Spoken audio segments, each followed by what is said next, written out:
Bom dia a todos. Aqui é o Claudinei, professor de Transformadores e Geradores Elétricos. Estamos iniciando mais uma aula online. Peço a todos a compreensão.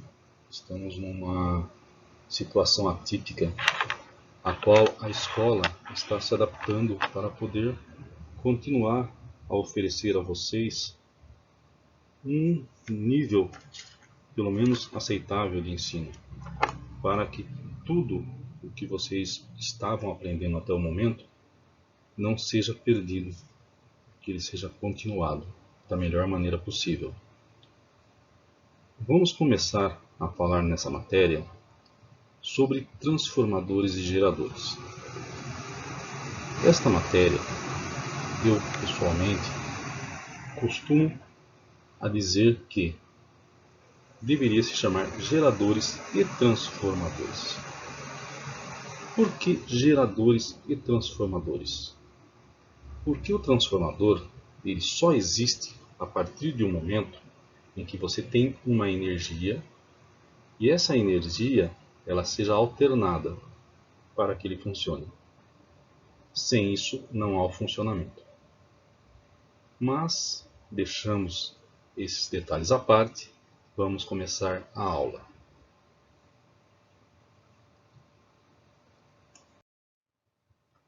Introdução ao plano de aula. Iremos começar com introdução ao magnetismo e eletromagnetismo.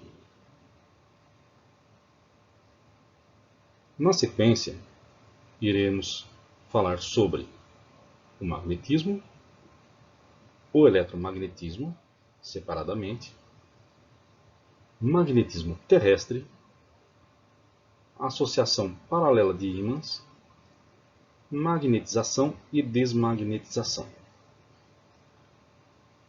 Fica meio redundante quando a gente fala de introdução ao magnetismo e eletromagnetismo e depois falar de magnetismo e eletromagnetismo novamente. Tem um porquê.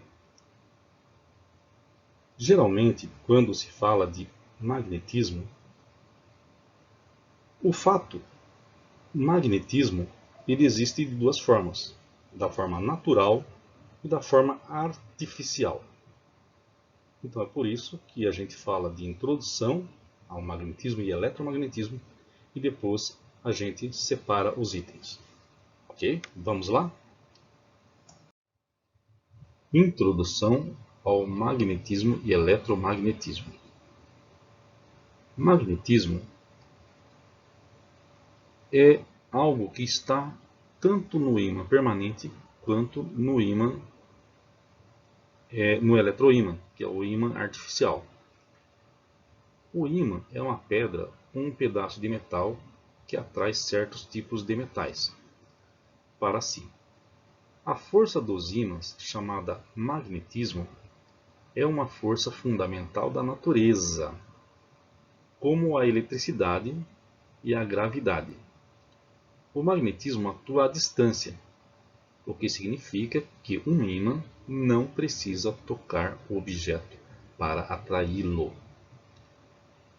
Pessoal, se vocês tiverem um ímã em casa e tiverem um clips, um grampo, vocês podem pegar uma folha de papel, colocar o ímã, a folha de papel e o clips em cima. Vocês vão ver que ele continua atraindo, tá? Ou seja, o magnetismo, ele não tendo um material metálico, né, se você, vamos dizer, colocar ele numa chapa metálica, que a chapa seja grande, e colocar um outro metal encostado, ele não vai atrair, porque essa chapa ela vai estar consumindo todas as linhas magnéticas do ímã. Linhas magnéticas são essas linhas aqui, gente. Tá? Então o que vai acontecer? Se o metal for pequeno, algumas linhas vão passar pelo material e vai sobrar algumas para atrair outros metais. Mas se o metal que você encostar o ímã for muito grande, ele vai tomar conta de todas essas linhas magnéticas, não sobrando para atrair outro metal. Então, se você colocar uma folha de papel, que ela não tem propriedades magnéticas, entre o ímã e um outro metal, o metal sim vai atrair o metal, o ímã vai atrair o metal. Okay? Então esse daqui é o desenho de um eletroímã, de um ímã permanente, só que ele foi desenhado para mostrar as polaridades norte e sul, que é a polaridade dos ímãs, e as linhas magnéticas, que saem do norte e vão para o sul. Okay? Aqui nós temos um eletroímã, que se você não energizar ele, se você não colocar uma circulação de corrente nessa espira, você não vai ter as linhas magnéticas. E funciona do mesmo jeito. Sai pelo polo norte e vai pelo polo sul. Ou seja, é um ciclo. A mesma coisa aqui, tá? Só que nós não vemos as linhas internamente, porque é um núcleo. Aqui, sim, nós podemos desenhar, porque aqui o núcleo é vazio, um núcleo de ar. E se colocarmos um metal aqui dentro? Sim, esse metal ele vai se transformar como se fosse esse ímã aqui. Ele vai ter os seus elétrons alinhados aqui dentro, os seus átomos vão estar alinhados aqui dentro, e com isso as linhas magnéticas vão estar circulando por dentro dele. Ok? Pessoal, é o seguinte, quando eu falar de linhas magnéticas, de fluxo magnético, o fluxo nada mais é que a soma das linhas. Ok? São várias linhas, é um fluxo, como se fosse um fluxo de água, um fluxo de ar. Só que no caso são linhas magnéticas que a gente não vê e só percebe quando nós temos um metal próximo desse ímã. Okay? E sempre sabendo, sai do norte, vai para o sul. Tá? Vai ser uma hora que nós vamos falar sobre a associação de ímãs. Então nós vamos falar sobre, porque vai aparecer repulsão e atração. Ok? Vamos para o próximo? Vamos lá. No eletromagnetismo, o eletromagnetismo é a parte da física que estuda a eletricidade e o magnetismo. Ou seja, nós já sabemos que o magnetismo ele tem o poder de atração de metais. Tem as linhas magnéticas. Porém, no caso do eletromagnetismo, entra a eletricidade, que vai transformar um núcleo vazio de ar ou um metal, tá, que não seja magnetizável em um ímã.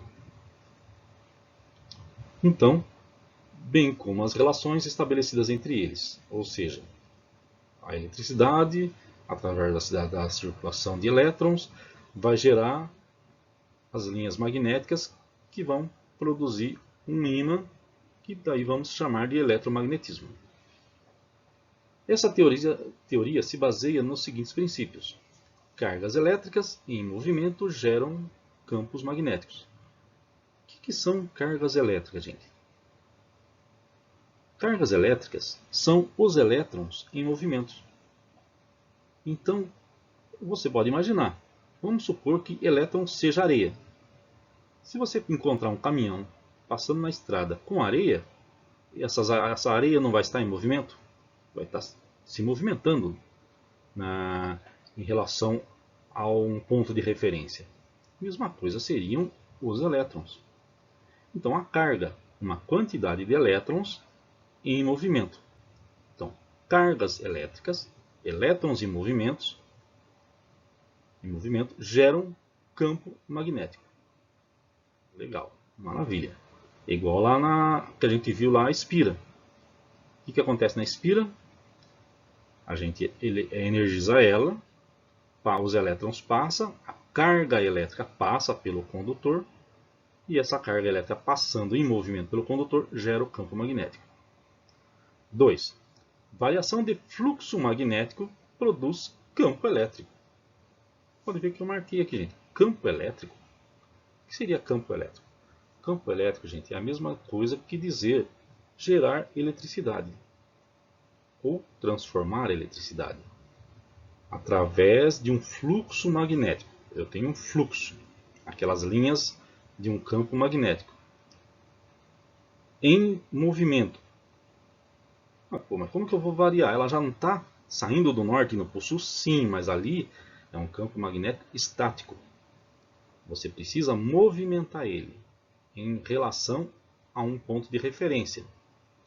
Vamos supor, você tem na sua mesa, você tem uma mesa na sua casa, você tem um ímã. Se você colocar esse ímã sobre a mesa e deixar ele quieto, o campo magnético, o fluxo magnético, ele está estático, ele está parado, saindo do norte e indo para o sul, mas ele está estático.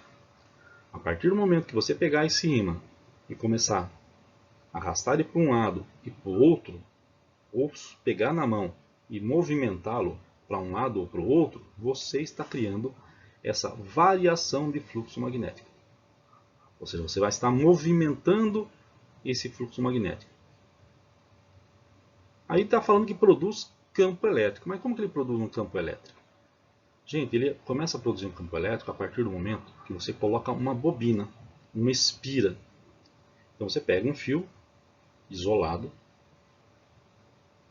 cria várias voltas desse fio e nessa espira você pega um ímã e movimenta esse ímã próximo dessa bobina. Nesse fio vai ter movimentação de elétrons. O campo magnético, o fluxo magnético vai fazer que os elétrons daquele cobre e daquele alumínio se movimentem. E a partir do momento que ele se movimentar, aí surgiu a eletricidade. É o princípio do funcionamento dos transformadores e dos geradores. Ok? Vamos para frente. Durante muito tempo, acreditou-se que a eletricidade e magnetismo eram o mesmo fenômeno. Não, gente, tem a diferença, tá? Pode até confundir, uma pessoa que não tem tanto conhecimento pode confundir, mas eles são coisas diferentes, são grandezas diferentes. Foi somente em 1600 que o médico e físico inglês Gilbert escreveu um livro distinguindo as duas teorias. Apesar dessa diferenciação entre os dois fenômenos, havia fortes indícios de que existia alguma relação entre eles. Ou seja, quando descobriram, gente, sabia-se do magnetismo e sabia-se da eletricidade, mas ainda não tinha-se achado a ligação entre eles.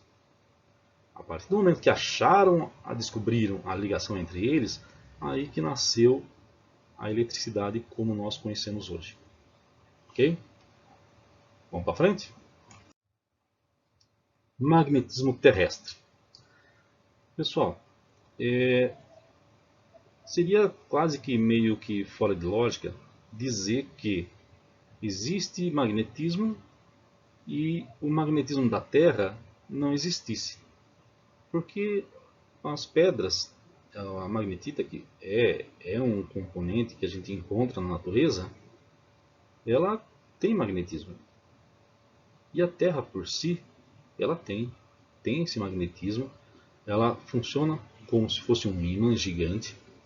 E até a localização, né, até um bom tempo atrás, ela era através, até hoje, né, ainda tem instrumentos que usam essas linhas magnéticas da Terra, que a Terra tem esse fluxo magnético em volta dela, para localização.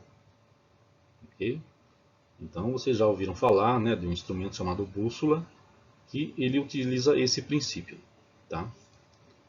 Então, dizendo aqui, assim como a Terra realiza um movimento de rotação, seria a teoria, né, sobre o campo magnético da Terra, o núcleo também está em movimento, de acordo com a teoria dínamo, que é a teoria atualmente mais aceita sobre a origem do magnetismo terrestre. Conforme o núcleo se movimenta, as partículas de ferro e níquel entram em atrito, energizando seus íons e dando origem ao campo magnético da Terra. Gente, uma coisa que eu esclareço para vocês. Apostilas, livros, a cada dia pode surgir uma teoria nova. Ok? Como aqui está dizendo que a teoria mais aceita. Tá, pode até ser a mais aceita, mas talvez não seja a mais coerente. Ok? A partir do momento que cada um vai conhecendo melhor a eletricidade, vai criando seus próprios conceitos. Não, gente, que pelo amor de Deus, vocês vão começar a ditar teorias. Tá? mas vocês vão começar a analisar e ver se essas teorias têm alguma lógica. Ok? Nós temos que respeitar, porque geralmente quando se nasce uma teoria é através de estudos. Ok? Agora, com a difusão da internet, tem que tomar muito cuidado, porque nem toda a informação é verídica ou nasce de um estudo científico. Vamos continuar? O próximo, gente, eu vou estar falando sobre a localização dos polos magnéticos do planeta Terra. Na física, o polo norte de um ímã é aquele do qual partem as linhas de indução magnéticas, ao passo que o polo sul é o ponto por onde as linhas de indução convergem, ou onde elas entram. No planeta Terra, o polo norte magnético localiza-se próximo ao polo sul geográfico, e o polo sul magnético localiza-se próximo ao polo norte geográfico, conforme a imagem a seguir. Ou seja, gente, o norte do ímã não é o norte do campo magnético da Terra. É invertido. Então tem os polos geográficos e os polos magnéticos. Ok? Pô, mas por que não chamaram igual? Gente, toda situação tem um porquê, como na eletricidade. Então não vamos nos aprofundar sobre história, mas só geralmente para facilitar vocês. Quando acontece essa divergência, é porque foi nomeado antes de se saber exatamente qual era. Então, quando descobriram que o polo norte do ímã fica numa certa posição, já tinham nomeado os polos da Terra como norte e sul. Tá? Então, acabou ficando invertido. Vamos para frente. Imagens do campo magnético da Terra. Aqui, pessoal, vocês podem estar vendo como funciona. Não é bem centralizado. Vocês podem ver que tem um leve deslocamento. Tá? Não é perpendicular ao Equador. Então aqui nós temos as nossas linhas de campo, saindo do norte, indo para o sul. Ok? Isso daqui, embora o desenho não mostre, tá? Porque eles fizeram um ímã menor, mas essas linhas acompanham toda a planície da Terra, ok? O diâmetro da Terra.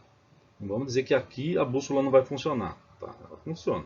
Vai ficar meio doida, né? Porque praticamente as linhas vão estar saindo daí. E também é um lugar muito inóspito para que as pessoas cheguem lá. Então nós temos aqui, ó, Polo Sul geográfico, estaria na parte de baixo do nosso planeta Terra. E aqui nós estaríamos com o nosso Polo Norte magnético. Okay? Se falando de polaridade geográfica e magnética. Então, onde temos o polo sul magnético é o nosso polo norte geográfico. E vice-versa. Onde nós temos o nosso polo norte magnético é o nosso polo sul geográfico. Beleza? E nossas linhas de campo. Ok? Vamos lá? Associação paralela de ímãs.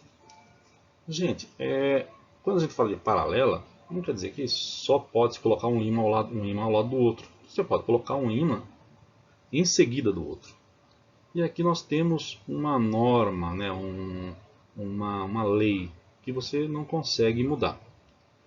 Vamos supor que nós temos 6 ímãs ou 2 ímãs em barra. Tá? Pode ser cilíndrico, pode ser quadrado, pode ser vários tipos. O que vale aí é a polaridade, norte e sul. Então, quando você tem 2 ímãs que eles se repelem, se afastam um do outro, é porque os polos são iguais. Então, quer dizer, polo norte com polo norte, eles não vão se atrair. E nem polo sul e polo sul. Eles vão se repelir. Ok? Ele vai ter uma repulsão. Então você vai tentar encostar, ele não vai encostar. Ele até encosta, você consegue segurar ele junto. Mas se você soltar, ele sai. Porque o fluxo está oposto. Porque do norte vai estar saindo o fluxo. do norte vai estar saindo fluxo. Então, quer dizer, vai ter saída dos dois lados. É a mesma coisa que você ter duas mangueiras d'água, saindo água, você tentar encostar uma na outra. Então quer dizer que você vai tomar um banho, você até consegue, considerando com água, mas que nem o ímã, você encosta, mas se soltou, ele cai fora. Aí, mas qual a possibilidade? Ímãs, eles se encostam, eles se atraem, sim, mas quando for norte e sul. Porque daí o que acontece? Vai estar saindo linhas de campos do norte e vai estar entrando no sul. O que vai acontecer? Na hora que você encostar, ele vai se tornar um único ímã. Então, vai ficar com dois polos. O centro ele vai se unir. Praticamente você vai ter um ímã com um polo norte e um polo sul. E aqui, como eles se atraíram, como de um lado está saindo um fluxo magnético e do outro lado está entrando, eles se unem. Ok? Maravilha. Magnetização. Magnetização, gente, é o processo de imantação. Consiste em magnetizar um material que normalmente não possui características de ímã. Teoricamente, qualquer material pode ser imantado. Porém, gente, qualquer material não, tá? Vamos corrigir. Magnético, tá? Magnético ou metálico, tá? Para simplificar, não vamos falar todos os metais tudo, mas eu vou colocar um plástico. Você vai magnetizar o plástico? Não, tá? Mas o plástico tem elétrons, sim. Mas ele vai servir simplesmente como um distanciador para sua bobina. Eu vou pôr um rolo de papelão. Mesma coisa, gente.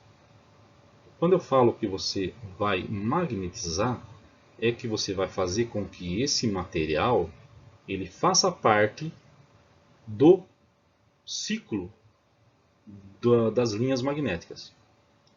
O plástico, o papel, o tantrosólito, borracha, eles têm elétrons? Têm. Mas eles não têm essa propriedade em que o fluxo magnético vai ser melhor, ele vai ter uma melhor fluidez de fluxo magnético. Então, você colocar um plástico ou deixar esse núcleo vazio, praticamente a diferença vai ser muito pouca. Tem cálculos para isso, gente, tá? Todo material tem seu cálculo. Mas, geralmente, em transformadores, você usa até carretéis feitos de plástico, mas só para dar o molde. E internamente você usa um núcleo de chapas de aço silício, que é um dos melhores condutores de fluxo magnético que a gente tem. Então, voltando aqui, porém, os materiais classificados como ferromagnéticos, como ferro e níquel, são imantados com mais facilidade. Algumas ligas metálicas também apresentam fácil imantação. Okay? Tem melhores, tem piores. Igual a eletricidade. Você não vai ver um condutor feito de aço carbono, que a gente chama de ferro comum. Tá? Geralmente ou ele vai ser de cobre ou vai ser de alumínio. E quando você necessita de algo muito preciso, se usa o ouro, por causa das características do metal ouro, que você pode deixar ele muito fininho, então ele é usado muito em processadores. O alnico, por exemplo, é uma liga composta de ferro, alumínio, níquel, cobre e cobalto, que apresenta facilidade para magnetizar. Okay? Pessoal, hoje, até um tempo atrás, era muito difícil você ver ímãs naturais. A partir de um certo tempo, né, começou-se a fabricar com facilidade, né, ímãs. Então nós temos ímãs de diversas formas, né? Então, mas logo no início, praticamente a gente só tinha mesmo os ímãs naturais. E os eletroímãs, mas não nem hoje, que você tem ímãs de todo e qualquer formato. Tá? Você fabrica ímãs, né? Mas é coisa de história.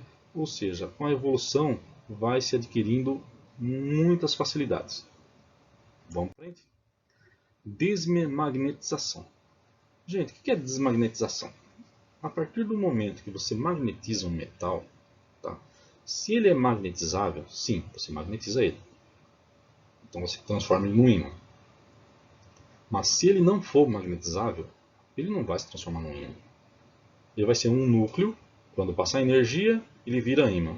Passou de passar energia, ele deixa de ser ímã. Ok?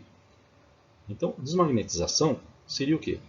Quando você tem um equipamento, vamos dizer, você tem uma chave de fenda, você magnetizou ela para ficar atraindo o parafuso, para facilitar a sua vida. Desmagnetizar é fazer com que ela pare de atrair os metais. Ela deixar de ser ímã. Ok? Continuar. A desmagnetização consiste na passagem de um material ferromagnético para um estado de magnetização nula, deixar de ser ímã.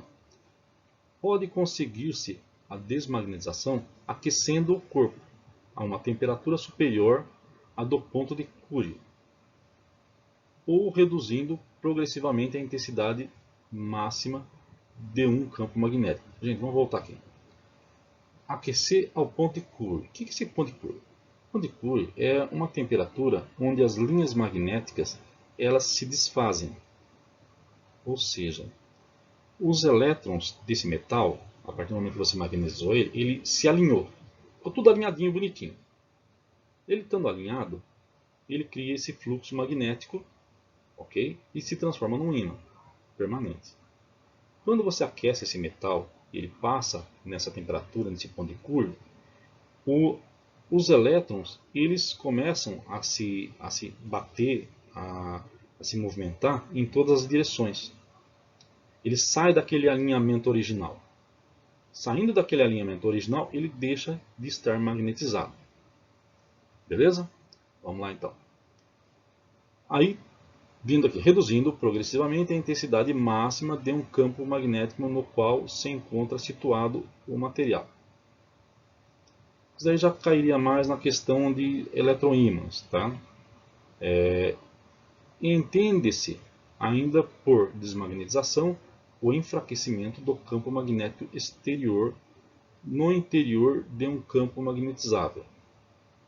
Meio complicado, mas é simples. Gente, não cai na mesma situação. É o fato de você tirar as linhas de campo daquele alinhamento original. Tá? Saiu daquele alinhamento, ele deixa de ter essa propriedade. Tá? Aí vamos voltar aqui. Por exemplo, um cilindro de ferro. No campo mais exterior do corpo forma-se um ímã. Dos polos magnéticos gerados partem linhas de força suplementares que se sobrepõem às do campo exterior. O fator de desmagnetização, isto é, a medida da desmagnetização, depende fundamentalmente da forma geométrica do corpo. Simplificando, gente, tá? Praticamente, o fato de você desmagnetizar, você reduzir a magnetização, é o fato de você reduzir as linhas de campo. Okay?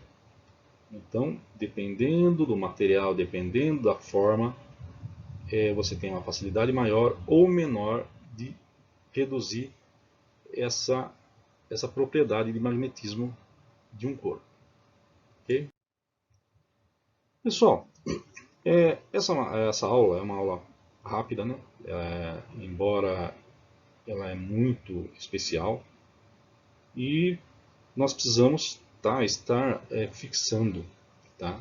Então foram geradas algumas questões, no caso aqui, né, seriam exercícios de fixação. Vocês teriam que responder essas questões e encaminhar para o professor da matéria de vocês. Ok? A primeira, descreva ímã e eletroímã. Ou seja, nós conversamos sobre ele e até falei muito sobre isso. Quais as características do magnetismo? Magnetismo, o que ele faz? Eu estou com um ímã. O que ele tem de diferente? Se eu pegar um ímã e um pedaço de ferro do mesmo formato, qual a característica deles. Eu estou perguntando do magnetismo. O que o magnetismo faz? O magnetismo molha, o magnetismo esfria. Então eu quero saber o que o magnetismo faz. Qual a relação de atração e repulsão entre os polos norte e sul de dois ímãs? Relação, gente. Lembra lá que eu mostrei os ímãs lá? Entre polo norte e polo sul. Polo norte e polo norte. O que acontece? Polo sul e polo sul. O que acontece? Polo norte e polo sul. O que acontece? Moleza, hein? D. Descreva magnetismo de magnetização de um metal. Perdão, gente. Descreva magnetização de um metal. Como que eu faço para magnetizar um metal? Eu tenho um prego. Como que eu faço para magnetizar esse prego? Tá fácil, hein, gente? Tá molezinho, hein? Tá nível baby, como diz nosso professor Ronaldo. Explique o processo de desmagnetização de um metal. Gente, cite mais só aquele primeiro, tá? O segundo já é um processo industrial, tem toda uma lógica, então fique tranquilo, tá? Você tem que gerar um fluxo magnético completamente sem padrão. Então, eu não falei sobre isso, tá? Então vamos ficar só com aquele primeiro, aquele básico lá, para que a gente possa fechar essa matéria, essa aula, por exemplo, tá? Agradeço muito pela atenção de vocês. Espero que eu esteja conseguindo passar a matéria, ok? Dúvidas, anotem, e que vocês puderem passar, eu agradeço, porque assim estaremos melhorando e nos aproximando mais de vocês. Até a próxima aula. Tchau.